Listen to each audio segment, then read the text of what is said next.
Okay, welcome back. This is Negotiating with Jesus. I want to have a quick uh, thought process of how to present the gospel as someone not worthy. So I always do these. I'm doing these Bible lectures and discussions, and what I want to get to is that these have to be things that the common people, all of us, express. And there's some idea that who we want as teachers are the very pinnacle, the greatest teachers, the most knowledgeable, the people who have all this information and wealth of knowledge at their command. And there's an idea that these are the teachers among us. They're higher, they're celebrated in some way. It seems like they're worthy of the job, the commission.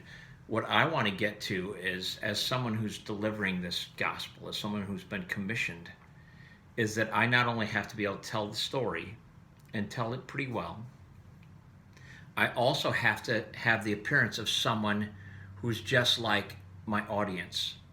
That this story, that it's within reach of everyone, that everyone can tell the story well. This idea of being a commoner and being one of the people, it's one of the things I want to come through, and I want to and in some ways, thank you, Lord, for making me so common and not. I don't have any appearance of being the one who has all the knowledge, the one who has all the skill. Of course, he could tell the story. By the grace of God, I am weak.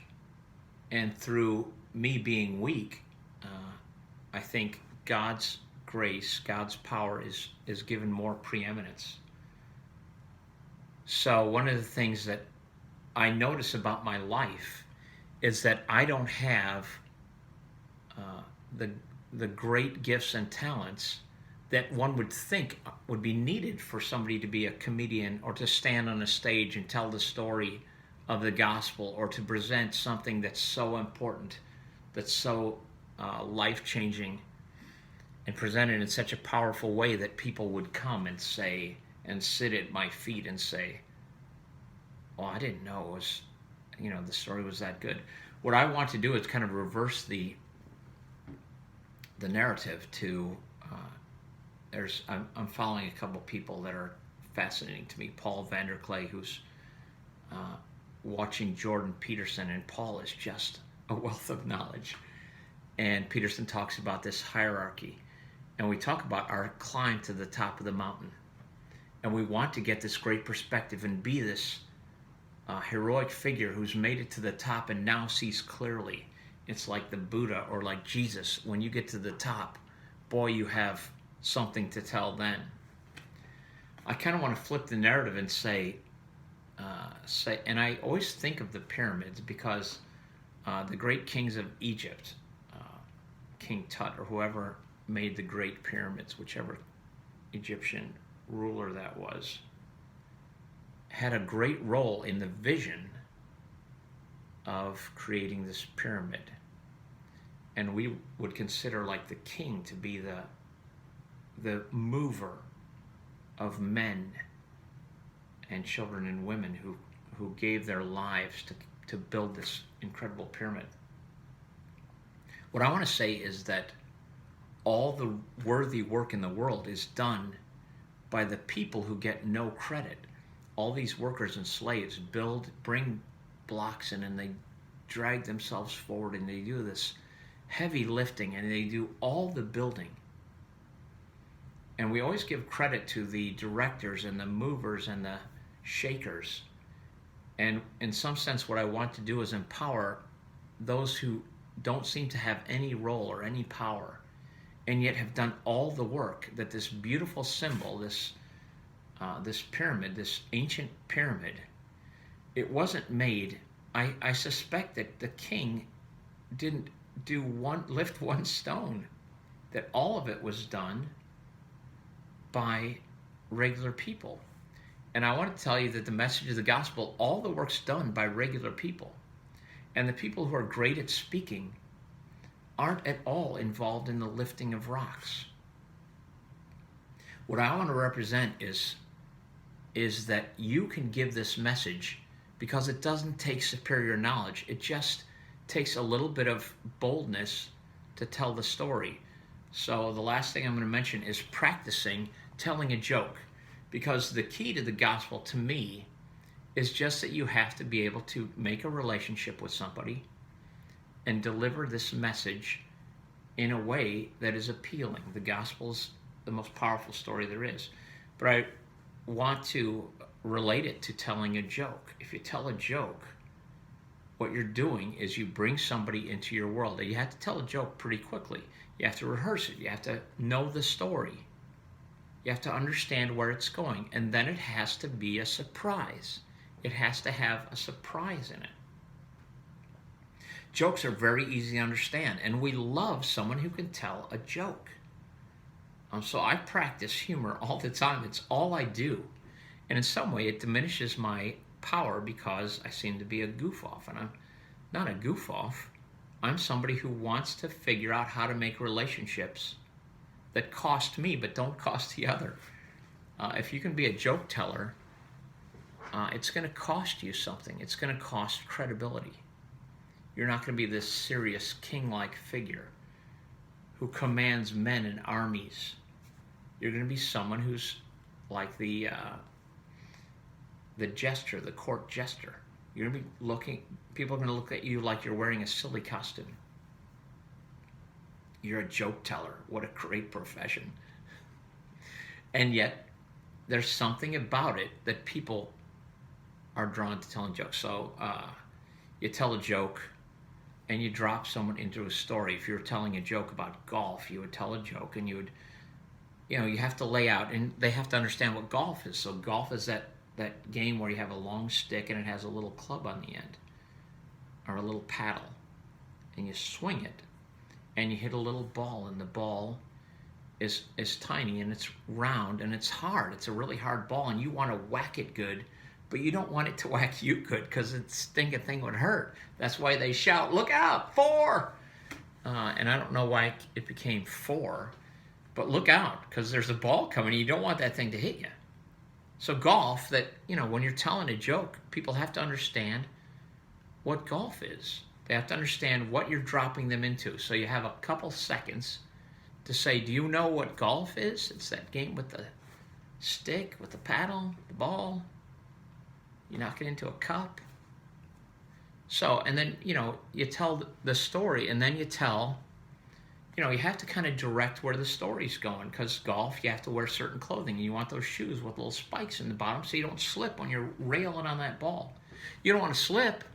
So golf has special devices for hitting a special ball into a special place. You wear special clothing. You want them to be a little baggy so you can really, move around and hit that ball. And you want to wear 2 pair of pants in case you get a hole in one. And so then you tell the story, and you can add little misdirecting details. And then you all of a sudden add something that's like, what? 2 pairs of pants. Yeah, you wear 2 pairs of pants in case you get a hole in one. And then everyone has to understand what just happened. What just happened? So the gospel is similar. You have to practice it. You have to, if your call is to tell the gospel, practice it. You have to learn what the story is.